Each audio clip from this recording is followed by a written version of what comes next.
Bir günlük saltanatı başladı soysuzun. Unutma, sen de onun elini öpeceksin. Sen ne dersin Ertuğrul? Uç beyimize saygıda kusur etmeyesin ağabey.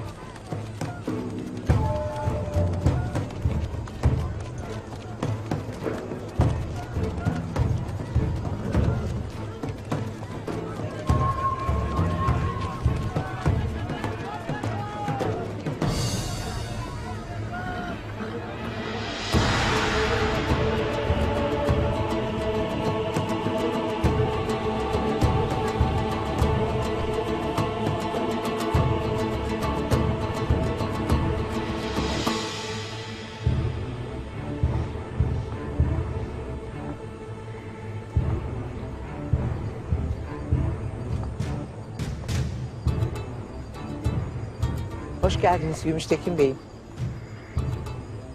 Hoş bulduk Ayma Hatun. Tuğtekin Bey'im.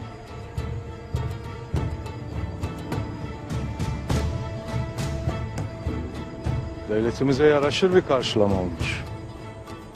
Hoş geldiniz Gümüştekin Bey'im. Buyurun. Eyvallah.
Kabul buyurursanız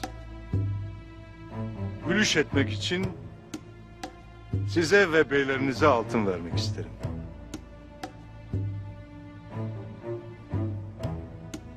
Hiç kuşkusuz bunca vakit devletimiz için ettiklerinizin karşılığı değildir elbette. Lakin devletimizin küçük bir hediyesi olarak göresiniz.